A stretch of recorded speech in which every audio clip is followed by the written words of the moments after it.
what is your love language? Wait, ask them first. Okay, what are y'all's love language? Do you not know yours off the Whose top of is your it? head?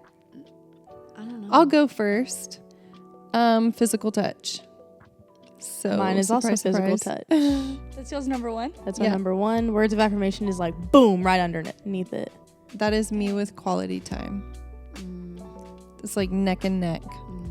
Do you feel like your love language with Colby is the same as with your friends? Yeah. Probably. Sorry. Do you know yours? What is it? Are you scared? No. Mine is quality time and acts of service. They're like neck and neck.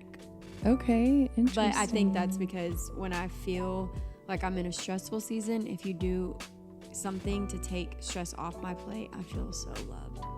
So, yeah.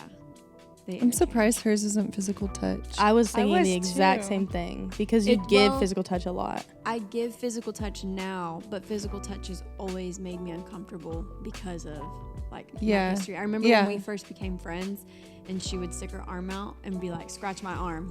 I would be like, oh my weird. God. Yeah. And so I'm just now getting into physical touch. Even with Thomas, I have to actively work into it. I love physical touch, but it's not something I've been comfortable with. That's fair. Yeah. So, Okay. Words of affirmation. yeah. You're doing so good. You're so Thank you beautiful. so We love you so much. We do. Quality time is like neck and neck, right under it. I can see that. Yeah. I can see They're that. like this. Yeah.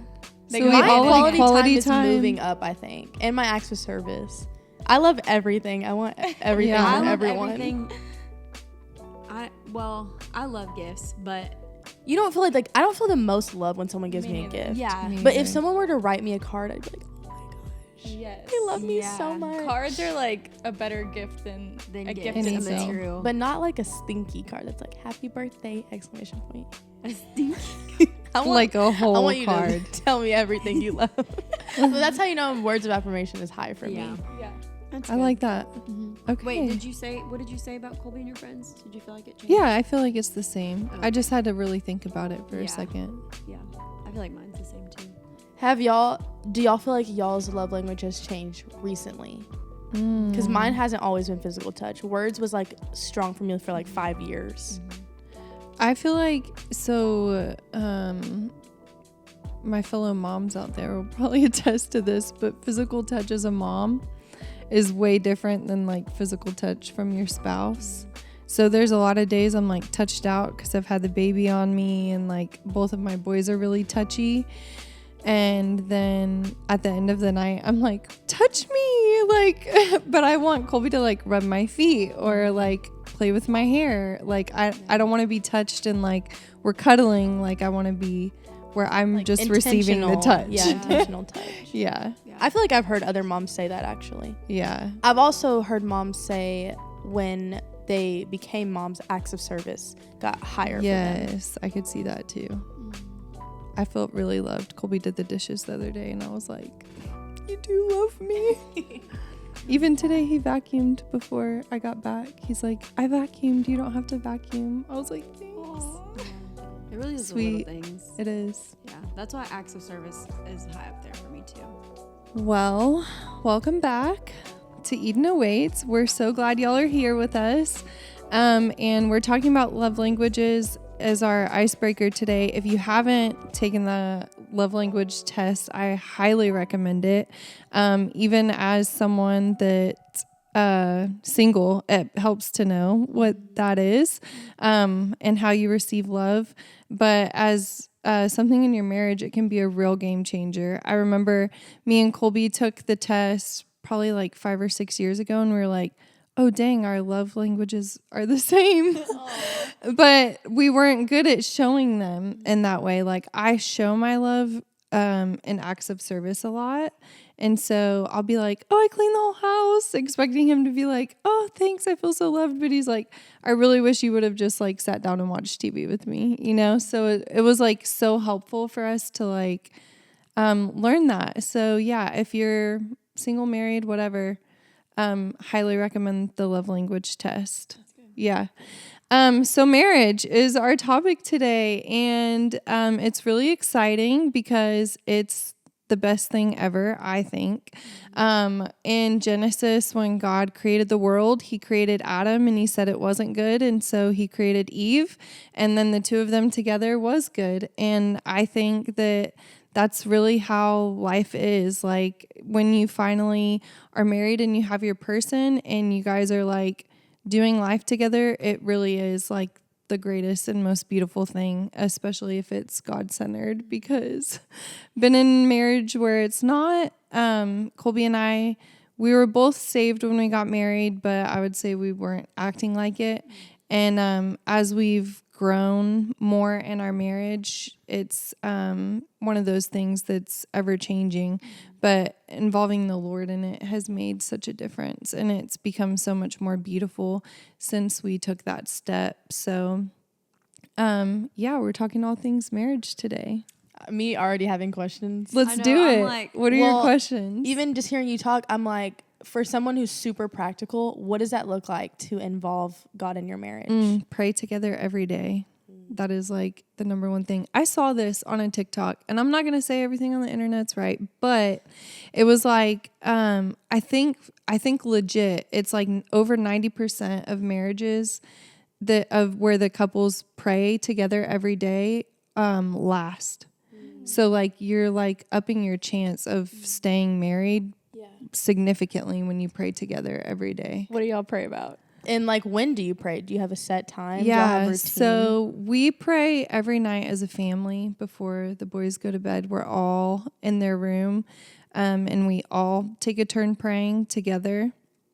But there's times, even like a few days ago, I was feeling like a little weirdy, and I was like, can you just pray for me? Like, I'm not feeling the greatest.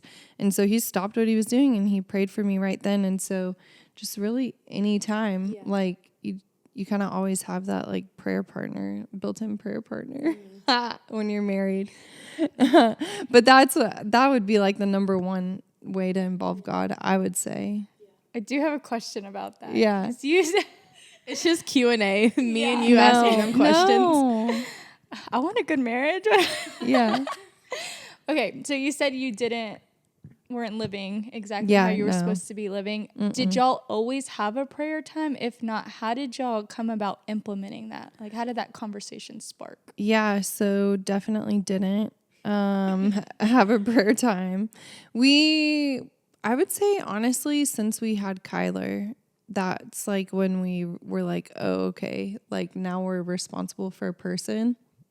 And so we started praying for him at night. He, as a baby, he wouldn't really sleep through the night. I think we were both just so desperate. We were like trying anything. Like people were like, oh, have you tried lullabies? Have you tried anointing oil? I'm like, tell me everything I can do, please, because I need sleep. And so that made the difference. Like we started praying and he started sleeping through the night. And so that was kind of when it started, and we just never stopped. It wasn't really like, hey, our marriage could use this. It was like, we're desperate as parents to get some sleep. It's so bad, but yeah, that's true. Do you and Thomas pray together? Yeah, every night when we started, when we were talking, and then as we moved into dating, we would say, good night, don't forget to say your prayers, and I love you. And we still say those same things in order. And so now we'll take turns. Some nights I'll be like, hey, you pray. And then, or he'll be like, hey, you do it. And so, and then every morning, he's been doing it for the longest time. He sends me the verse of the day, and then we'll talk about it. It's a really sweet thing because I get the verse of the day anyways on my phone, but it's just the fact that he sends it to me every morning that he reads it. And so it's like little things like that we've implemented together. Like you said, we do it. He leaves before I'm even awake. So ours is mostly doing it together before bed. And then he sends me the verse of the day. And then sometimes if we're reading the same thing, like right now we're in the same chapter in the Bible. So he'll come home and we'll talk about it. But then if not, we'll talk about separately, like, what did you get today? And so that's kind of one way. Because at first, I remember we did a study with Hailey. And one thing that it said was, do you think that you should... like in the religious part, he was like, I think we should be in the Bible together, pray together. Like everything was like boom, boom, boom, boom, boom. And I was like, whoa, because I felt like we needed to cultivate that together, but that we also needed our own thing. And so we realized really quickly that it was really beneficial when we felt like we had the space to like read our own thing and hear God for ourselves and have that time where we had our own relationship with the Lord, but then we also came together and discussed it. And so once that pressure was off of like feeling like we had to be in the same plan, be on the same schedule, if we didn't pray at the same time, that we were failing, like the ease of walking that out together became so much more natural and became so much more enjoyable to do together. That's good. I do want to speak to that though. I feel like for me and Colby, like not having started like that, as soon as I realized like that we needed to be doing things, I was like very much like, we need to read the Bible together every morning at 5 a.m. Like, you know, like I'm like, if we're not doing that, we're not spiritual. Like help, you need to lead our family. You're not doing right, you know? But I felt one day the Lord was like, you're trying to lead. You need to let him lead. And I was like, okay, but he's not. And so I prayed. I was a very nagging wife for a season. And then I just leaned into like more of like, okay, God, you change his heart. Like if I can't lead, like, well, I could lead. I didn't want to lead. I wanted him to lead because that's what he should be doing as the man and as the head of our family. But just really leaning into prayer and praying for him to start doing those things. And that's when I eventually did see the shift, and we were able to have those conversations of like, oh, hey, what did you read today? And, we've actually never read the same thing in the Bible at the same time or talked, like gone through a study together. We read one marriage book together like years ago, but I think that for us, that's what works. Yeah. And maybe someday we would do that, especially as our kids get older. Like we'd probably really love to do that as a family, but I think we just haven't worked our way to doing that yet. Do you think, because even when you were talking about that, I remember thinking, like, I thought, like, oh, our pastors probably, like, do Bible study together every morning. Like, I thought that's probably what Christian couples do. And it made me think as you were talking, like, that's kind of a romanticized view of marriage. Like, we expect it to look that way. And who actually has ever modeled it to be that way? I don't know anyone who has. But that got me thinking, do you think, like, I wouldn't even just say as culture, I would say Christian culture. Do you think we have kind of a romanticized view of marriage? I do. Oh, man. That's like, I asked Colby yesterday, okay, if you were going to do a podcast on marriage, what is like the one thing you would say? And he said, it's not happily ever after. And I was like, oh, I'm like, what am I doing wrong? Do you still love me? Because initially that does sound like jarring. Yeah. Like, and he said, but really think about it. Like everyone has this idea in their mind with anything, like even a job or even down to your relationship with God. Yes. Like it is the most beautiful thing, but it's also very hard. There's hills and valleys and unmet expectations, and like it's always a challenge, but there's I would say like an overwhelming sense of joy, or like I don't know what I'm trying to say. Joy is always the overarching theme, I would say, when you're doing it with the Lord. Like even the hard times can become really sweet times. Like even just having walked through a miscarriage last year, like I thought that I didn't know how we were going to handle that. And especially for me, like, okay, it was my body. Like I went through the loss, but he very much went through that loss too. And like our relationship only got so much stronger in that season because we were both so intentional on checking up with each other.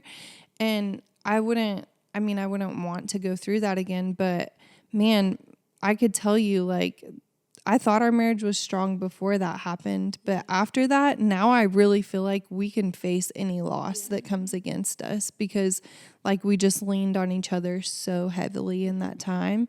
And so it is so easy to be like, oh, I'm so excited to get married. And like, you man and woman, like now you may kiss your bride and you walk into the sunset together, like happily ever after. But then there's those, which I'm sure you can speak to this a lot, like that first year of marriage, you're figuring each other out. You're okay. Now you're living together. What does that look like? Like when you live with someone and you haven't lived with them before, I'm sure. I mean, me and Colby were married almost 5 years before we moved in together, just due to like the army and training and stuff. But man, that year when we moved in, I was like, what have I done?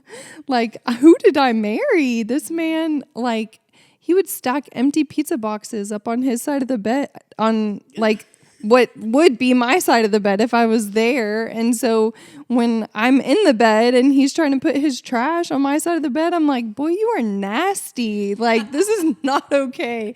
But like, even just little things like that, like you're learning each other. And so, yeah. Everything, like when you are single, as a single woman, I'm like, one day my husband's going to see me do this. Yes. I should probably not do that.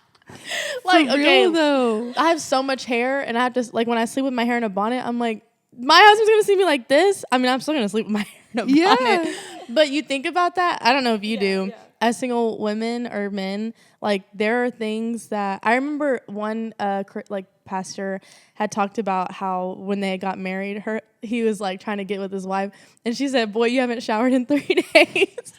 I said, and that's the stuff you can get away with when you were single, but now you're married. Yes. And she's counting. Yes, she is. That's crazy. That is hilarious. But I think y'all are speaking to something that I remember before I went to marriage conference last year, because I would normally serve at marriage conferences. I really wouldn't hear the content. And this past year I went and I was like, God, what little revelation are you going to give me? And really I left feeling like, I don't know if I can do that. Like, marriage seems really hard. And people that I talk to, like you guys, or just our pastors and friends and things, like, they'll tell you, yes, it's challenging, but like y'all said, it really is like the most beautiful parts of our lives. Mm-hmm. But I remember leaving that day and thinking, I really have had a romanticized view of marriage. And I thought I was like reasonable. You know, I'm not thinking it's going to be like a movie, but I did, and I didn't realize how much I thought that. So I think for people even who are newly into marriage to know, like, okay, it's not always going to be this way, but yeah, it's okay that it's normal to have challenges. But I think even you can kind of speak to some of those early challenges. But then also, Hailey, like, you can also offer hope too of like, yeah, it isn't always going to be that difficult in that way. Right. Yeah. Do you want to speak to it? Yeah. We on Sunday will just have been married 2 months, and it's, woo-woo! I know. It's felt like it's been forever, and it's also felt like it's been a blink at the same time. And I was sitting with a friend today, and she had asked me, what is the thing you and him are working through the most right now? And I was like, legit figuring each other out. Like, it feels like every day and every week there's something new that, like, I didn't know that he did, or he didn't know that I did, or I didn't know that he threw his clothes in this area and that I wanted the dishes this way. And so it's those things that, like you said, when you're friends or you're dating, you have your own space. And so you're in this bubble of love because you're like, I don't know you in the fullest capacity. And then once you're thrown into the mix of being together, living together, we never leave each other. When we're upset, we're going to bed together. Those things, they really do. It almost exposes like those cracks, and it allows you to figure out what is the areas that I still need working on. What are the areas that you still are working on? But it is just like you said, despite the moments that I can look back on these short 2 months, the moments that have been the hardest, I wouldn't trade it for the moments where we're laughing in the kitchen, or we're like just being silly, or we're up till 3 a.m. watching movies. And the other day we were doing making dinner, and I was like, it's like I never leave my best friend. And that's really what it is like, I can think of so many more good moments than the hard ones, but it is hard. And even right now, there's moments where I'm like, did we do this too fast? Like, you get in that mindset because I was thinking that once we get married, it's going to be polished and beautiful and perfect. And he even told me this weekend, he was like, I just need to say this and I don't know why, but I feel like he told me, he was like, I feel like in your mind, if it's not perfect, it doesn't work. And I was like, I had nothing to say, dead silent, because I have an idea of what I think things are going to be like. And my personality is I'm a dreamer. So I like to dream of how I think things are going to go. And I have all these expectations. And then when it's met with reality and just humanity of us just being human, I get really discouraged. And what he's teaching me is that, like, it's not going to be perfect every single day. And we may have stretches where it's really hard, but we always come back together. And so I said this weekend, I texted my pastor and I was like, marriage really is the best. And so it's fun. It is. I will say, just as you're talking, I'm like hearing like to be fully known and fully loved. That's what I was hearing. Yes. Like it's really, that's what marriage is. Like, y'all, I mean, my husband, he caught our last baby. So he has seen it all. He's seen parts of me I haven't even seen, okay? Like, let's be real. Even in Genesis, where it talks about they were fully naked and unashamed. Yes. And we just did a marriage class, and I thought they were talking about sex, fully naked and unashamed. I'm supposed to go home tonight, lean on the door. But what? Yeah. Try the naked man. 60% of the time, it works every time, and right? So what our pastor said was, it actually is that fullness of just, you see me in every way, completely naked, of like, you see me at my worst. You see me when I just roll out of bed. You see me when I'm struggling a lot. And it's that fully naked, unashamed. But it's so cool because it's a beautiful picture of our relationship with God. Yes. And how that is kind of the model for marriage. Because I was even thinking, as you guys were talking about, like, you talked about like how I don't remember the word you used, but essentially it brings things to the surface that you didn't even know was there. Yeah. And that's so accurate of what it's like doing relationship with Jesus. Is you're like, oh, pride, that was there. Thanks God for showing me. But I think it's cool. And I think it would be cool if y'all even kind of spoke to how Christ and the church is the model for marriage in whatever way you want to talk about it. Yeah. So when you think of like Jesus as the groom and the bride or the church as the bride, there's so many like things of like Jesus is a leader. And so like a groom, like the husband will be the leader.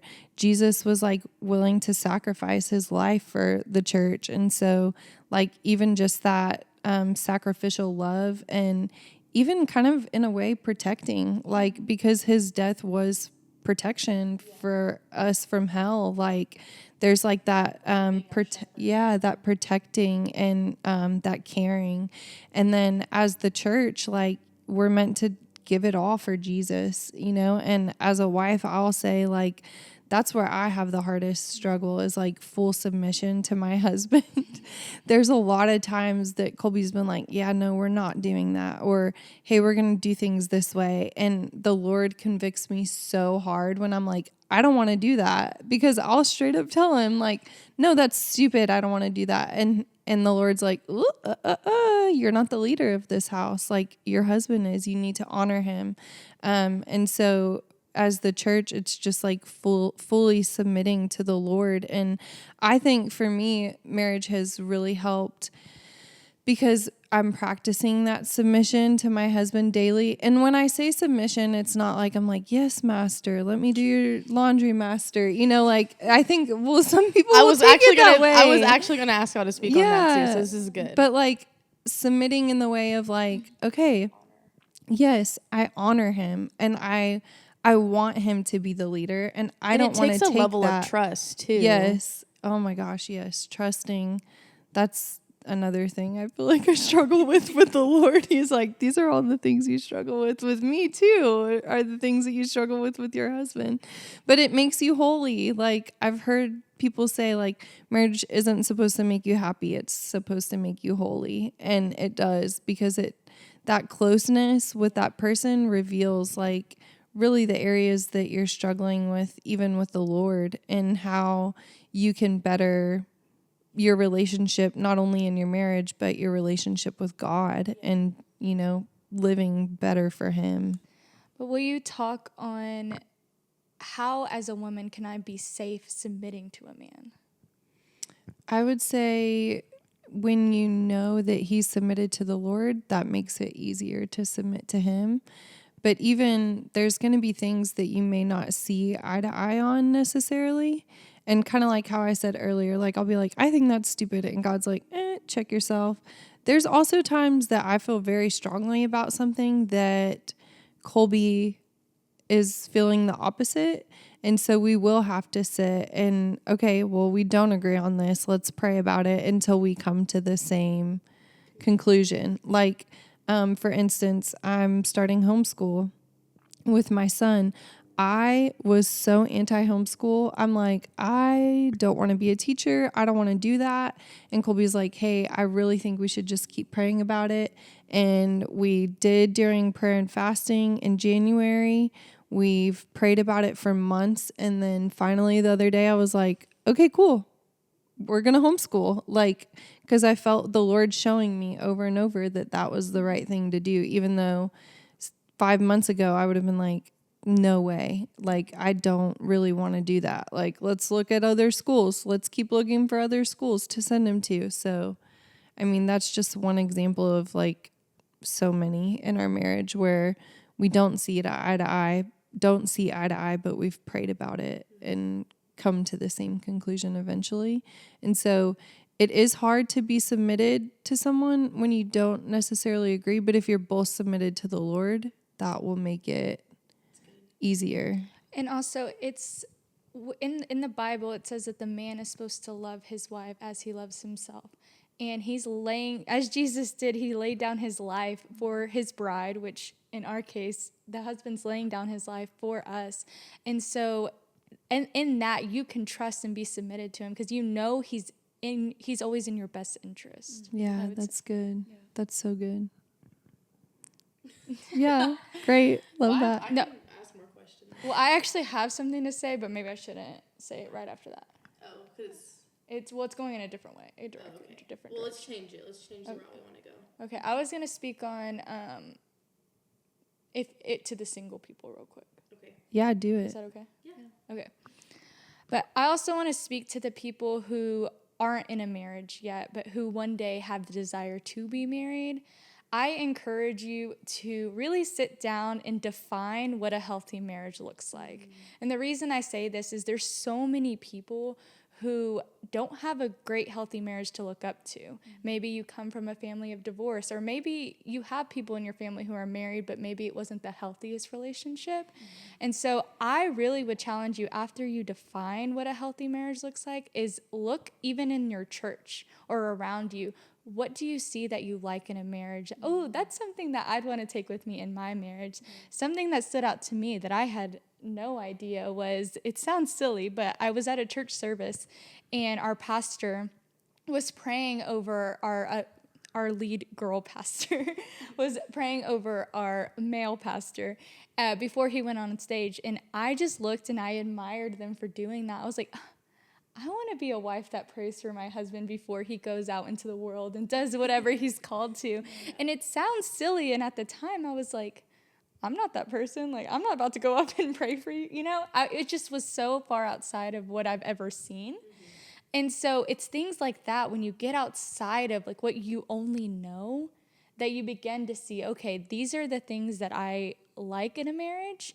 Even being around Hailey and Colby, I tell her all the time, I'm like, I love y'all's marriage. And she's real with me. Like, it wasn't always like this, which I appreciate the authenticity of it all. But if I wasn't around all of these marriages, I myself wouldn't know what to look for. Mm-hmm. And if you don't know what to look for, you end up repeating mistakes that people in your family may have made. And yeah, I think when it comes to marriages, like having those good examples is important. Mm-hmm. But even when you get married, like you'll have examples, but your spouse will have examples too. And so it's kind of like marrying, pun intended, marrying those two ideals together mm-hmm. as well, and like meshing in certain ways. Yeah. That's like, true. Deep in thought about that. I'm sorry. I'm like, how am I? Well, I think also, though, I also went to the EXO conference, and I was serving, and I was around, obviously, they were all married for the most part. And the couples that had been married a long time, this is my chance for some wisdom. So I went up to them, and I was like, hey, for someone who wants to be married one day, what's like the best piece of advice you could give? Or I would switch up the question, and I'd be like, what's the best piece of advice you can give that made your marriage last, that made your marriage healthy, and things like that. And I think that's so important when you have people around you who you can ask, is getting that wisdom from them. So you're not starting at the bottom. You're actually being able to start. I think that is a good point because I was listening to a podcast, and this guy was just in passing. He was talking about how when he wasn't married, all his friends who were married would come to him for advice. And I was like, that's actually a little bit dangerous, because even like Ciarra and I, when we talk about her marriage, I'm like, I don't know. I've never done this. I can give you like what I can think, and I can give you what I feel like God is maybe saying, and I can really just encourage you, but I can't give you advice on marriage because I don't not only am I not married, I don't have a long-lasting marriage to even prove to you that I know how to make marriage work. You know what I mean? But I think that is, and that can be applied to anything. And we always talk about this, like in church or just in life. Like if you have a goal for your life, then don't sit with someone. If you have a goal for your finances, maybe don't sit with someone who's like always struggling with their finances. Yeah. Or if you are wanting to, I don't know, have a healthy marriage, maybe the person to go to marriage advice isn't the person who has multiple failed marriages. Yeah, right. And that's not to put anything on them, but if you want your life to look a certain way, then you should sit with people who have the life that you want. And I think that it's so easy, like in our just relationships, like, well, this is my best friend, I trust them, and you can trust them and love them and honor them and love their advice. But if they don't have, if just like that analogy, right? If I'm not married, how can I really give Ciarra the best advice? My best advice isn't encouraging her to go sit with a married couple or to go to marriage counseling, right? That was what I was going to say next. I've been struggling a lot with this belief that if I admit or I even say like we should go to marriage counseling, our marriage is failing before it's even gotten started. And I remember the other day when you and I were talking, and I'm like going on a rant, and then I'm like, to be honest, I don't know why I'm talking to you, not in that way, but I was like, maybe we need marriage counseling. And that for me, I preach all the time about how great counseling is and how much I believe in therapy and sitting with a counselor.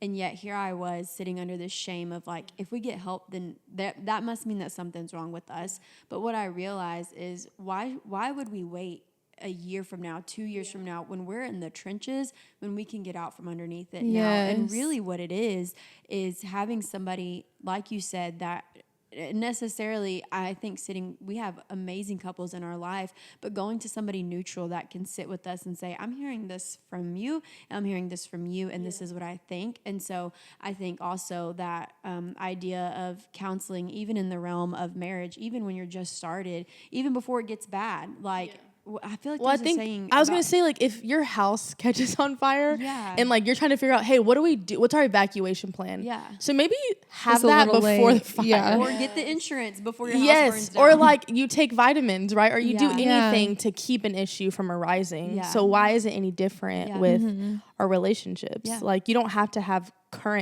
even when I started counseling, I didn't really have like these crazy issues, but I'll say when I've gone through really hard seasons, it's the tools that I learned in that time that prepared me to walk through the difficulty, right? It's the same way like when we are actively like in our word, or we are like, just on fire for the things of God, then there comes really hard seasons where you're like, I don't know how to do this anymore. But it was those seasons that were prepping me for where I am now. Does that make sense? Yes. So I think it's kind of the same with counseling in general. Yeah. I think even, sorry, go ahead. No, I was going to say absolutely in marriage too. Like there's going to be not even just the crises, I don't know, that come up, the bad things that happen, but it can even help you like love each other better in the good seasons too, because you're like really taking the time to get better communicating with each other. This is such a funny small thing, but I'm going to tell a story about the taking food home. Oh my gosh, I love this so much. So every time we go somewhere, my husband, Thomas, is the first one to take food home. And it, for a while, was driving me crazy. And we talk about it now and we laugh about it.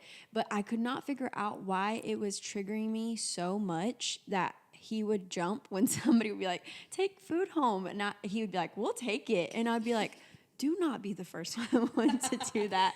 And what I was able to then come to the conclusion of is something in my past from being little made me feel like if we're taking food home, then there must be financial, like something, or we're poor, or something must be wrong that we need to take food home. And so it's things like that like going to counseling can help. Did a counselor help you realize that? No, Holy Spirit. Yeah, the Holy Spirit, baby. Great counselor. Well, this is a perfect example because they came here and I was like, here, take this food. And Thomas was like, yeah, okay. And I was like, oh God, Ciarra looks mad. And it's like, I'm like, you cook great. We have extra, like, just take it. And for me, that's like almost a love language of like, we had such a great time eating this all together. I want you to take this and remember me by it. Go home and enjoy it. You don't take food from a family of 5. But then as I was sitting there looking out the window, I was like, oh my gosh, there's a root. The issue is not the food, because last night I came home and I said, well, I did it. I brought home. I was going to say, I've seen you take things home many times. I came down, like I came in like a dog with my tail between my legs. I said, I brought home lasagna. He said, I'm not going to say anything.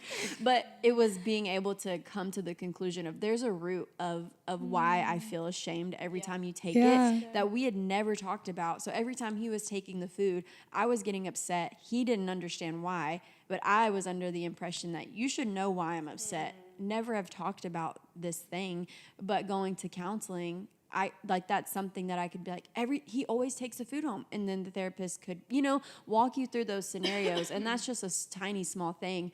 But even as you and I were having a conversation the other day, that I was like, oh my gosh, God, the Holy Spirit just revealed to me, it would be an issue whether it was this or this. The issue is not the situation that I'm upset about. It's a root of this. Yeah. And so I think counseling is something that God's been working on with me of like, don't wait till the car crashes to get insurance on the car. Like you can start doing the things now to make sure you're covered once, things like that. Well, and it's like, it's your favorite person in the world. You love them so much. Why wouldn't you want to know more about them and know how to better communicate with them and know how to better love them? Like, aside from, because I think there will probably be people who are watching this and they're like, so the car crashed. Yeah. What kind of maybe advice or guidance can you give to someone who is in a season of struggle in their marriage? And obviously counseling is a great tool, but even just other things that even come to your mind. Or even for me recently, what I've realized is to get around other people.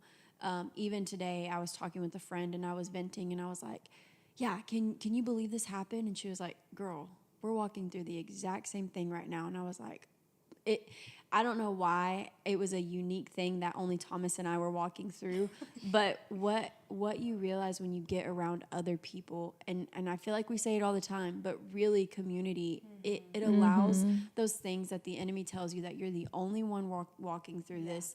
Nobody else experiences this. Y'all are way past gone.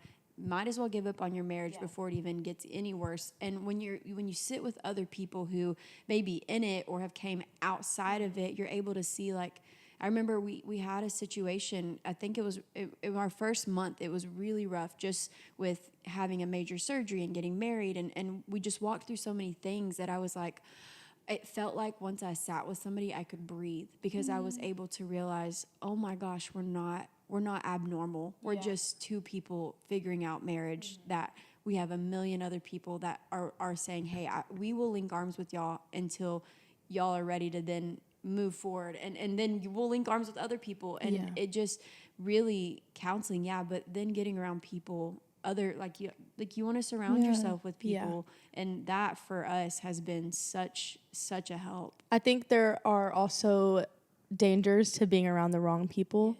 And I can think of times where I was going to make a stupid decision and you go to the wrong person who's like, yes, make that stupid decision. And one thing I love that our pastors talk about often is like, it had the danger of like going to your friends and talking trash about your husband. And then your friends start talking trash about their husband with you. And then y'all are talking trash about each other's husbands. Yeah. And it's just dangerous. And I think that's something that even as for people who are watching, not just in a marriage, but of course in your marriage, like your friends should not be trashing your husband or your wife. Sorry. They shouldn't. And I think like even if either of you came to me or vice versa, if I was talking to you guys when I am married one day, I would hope that if I'm mouthing or being like terrible, saying awful things, that y'all would be like, hey, let's sit, how are you? Yeah. But I think there are dangers. Yeah. So being sure that you're surrounding yourself with the right community. Yeah. Well, I think even when I talk to you or any of y'all, it's always that you allow, like, I remember you told me this weekend, you were like, I don't know if anything I'm saying is helpful, but you just kept edifying and reminding me of the things that I love about Thomas. Like, I would go on a rant and you'd say, reminding you of this. And then I'd send you. I'd remind her of her own messages that she sent to me about Thomas. That is my biggest advice. Like, see the good. Yeah. Like, your spouse, you're a team first. Like, I think it's very easy. This is the hole I get myself in, is I'm the only one that cleans. I'm the only one that... The extreme. Yes. Like if I didn't do this, he wouldn't do it. That's the like negative mindset I start to tell myself. And even like in the season we're in right now, we have a newborn, a 4-year-old, and a 2-year-old. Like it's rough over here in the trenches, y'all. But it's so easy to be like, I've been with the kids all day. Like, you should be able to handle the night routine, and I need a break or whatever. Instead of being like, hey, it means so much to me if you could help me with this. It's all in your phrasing and giving them the benefit of the doubt. Like, I expect him to know, like, I'm tired from being, whatever kind of day we had with the kids and wanting to like jump down his throat about it, instead of just being like, hey, he doesn't know what he doesn't know. Like, let's help the man understand. Like, I need your help. Things are so much easier when you're seeing the good in that person and remembering why you love them and why you fell in love with them in the first place. Because at one point they could do no wrong. At one point they were on a pedestal up high, and now it's like, yeah, you're the worst person. Like, I hate you. There's been seasons I've told Colby, like, I still love you so much, but today I don't like you. I don't like being around you. Like, I'm having a really hard time, and that's brutal, but it's true. And it's given him a chance to be like, okay, well, what can I change? Or what do you need to change? Like, what do we need to fix? So yeah. Well, it reminds me of when love is defined in 1 Corinthians. If you like really sit in the scripture, and it's like, love is patient. Yeah.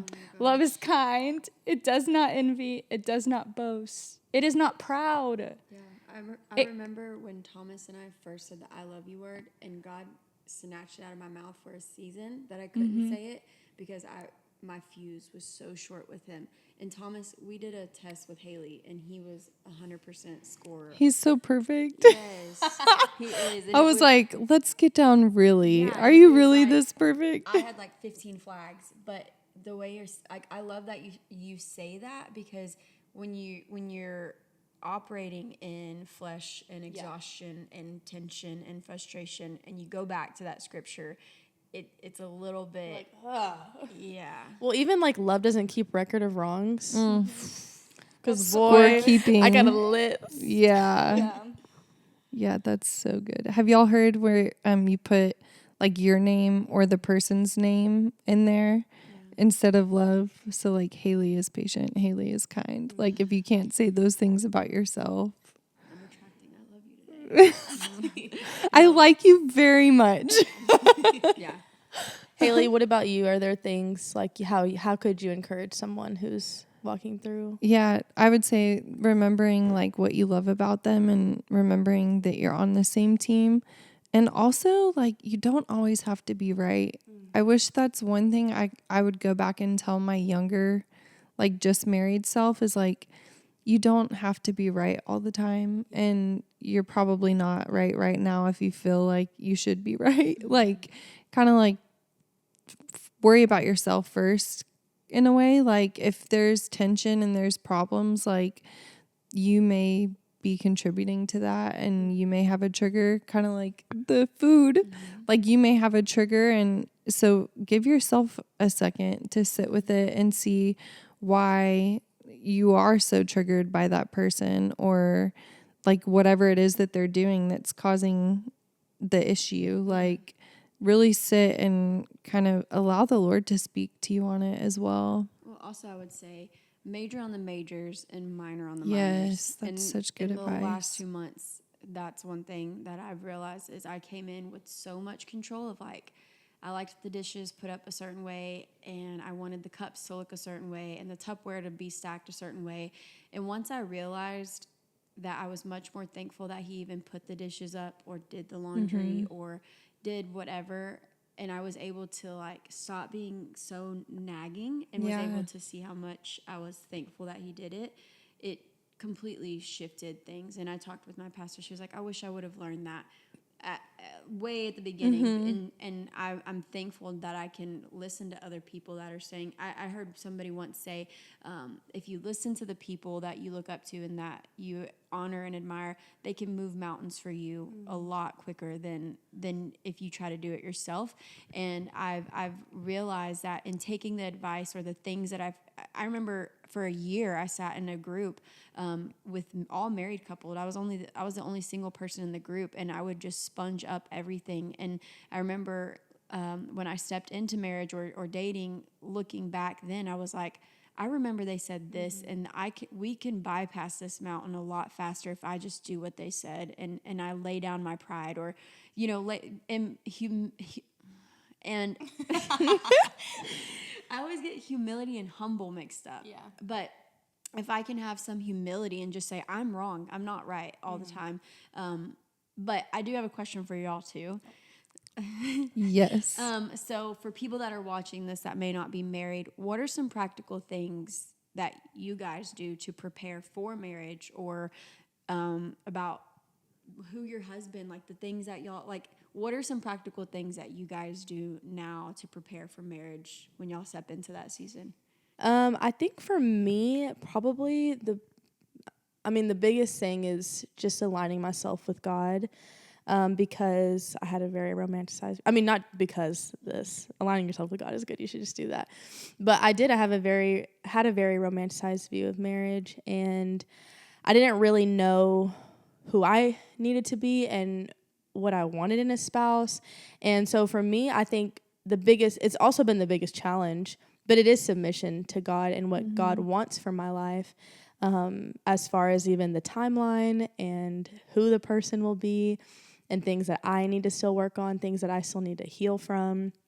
And so I think for me, I've been more so in this place of like, as cliche it is, I just trust God. Whatever you're going to do, you're going to have to do it. Because I think I've gone the route of trying to meddle and figure things out on my own as far as my like what a marriage will look like and being married one day. And so I'm really like really trying to rest in this place of trust. And sometimes for me too, it just helps to not be so focused on marriage. It's not that I desire that, but when I go through seasons, I think, and you can probably relate, where you're like, when's it gonna happen? And honestly, it just really does nothing for me. And I remember about a month ago, I sat with someone who disciples me in that area, and she was like, you can run ahead of God and you'll be discontent. You can fall behind and you'll be discontent, or you can just go God's pace. And so that's really where I'm at right now. And I think For anyone who's watching, maybe you're in a quote unquote waiting season, just go God's pace, because the other routes are so much harder and they make this season miserable. They really do.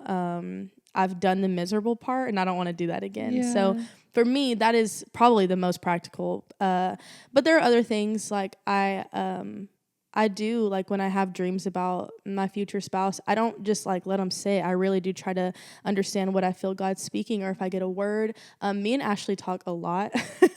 We both can talk a lot, but we also sit with each other a lot. And we just talk. Like we really do. We can talk for like hours. But I was even talking to a friend today, and I was telling her that her and I talk a lot to each other. And I think that's we talk a lot. We love to talk. Yes. That's why we have a podcast. Hey. But really, I will say having a friend in this season of wanting to be married and being in a season of waiting, it's really, really encouraging to have a friend who is in a similar season. I don't know how you can find those. God just gave me one. So we didn't meet in the group either. Low key, we did meet in a community group. Years ago. Yeah. But so get in a community group if your church has them. Go to church. Yeah, go to church. No, but honestly, it really is helpful. And that's the practical side that I think maybe a lot of people don't have. I used to always, it's like one of my biggest things. I always feel really annoying when I talk about singleness or marriage or anything. That's just my own thing. I should talk about that with my counselor. But it's really nice to have a friend who is in the same season, who understands the disappointments, who understands the heartache, who understands the expectations, all the things. There's so many things that I think we can bond over, but also there are times where I'm like, I just need you to encourage me. And she's like, okay, I can do that. And there are times where I'm like, I have more faith for your life and your future than I have for my own. And she's able to like remind me of the God words, remind me of the God winks, remind me of what God spoke literally the day before, And so I will say, like, we always are going to talk about community. We're literally a podcast of 4 women. But being in community when it does get hard, when the waiting is difficult, or to also, there are times where we've highlighted some things in one another that we're like, yeah, I probably don't want to bring that into a relationship. And so friendship in general is just a beautiful thing that God has created to help you in any season. And so I think really leaning on that, even in your singleness season. Yeah, that's good. That is all really good. She said it all. No, I'm just kidding. I think something that really has helped me in the waiting is focusing on, okay, God, what are you doing in my heart right now?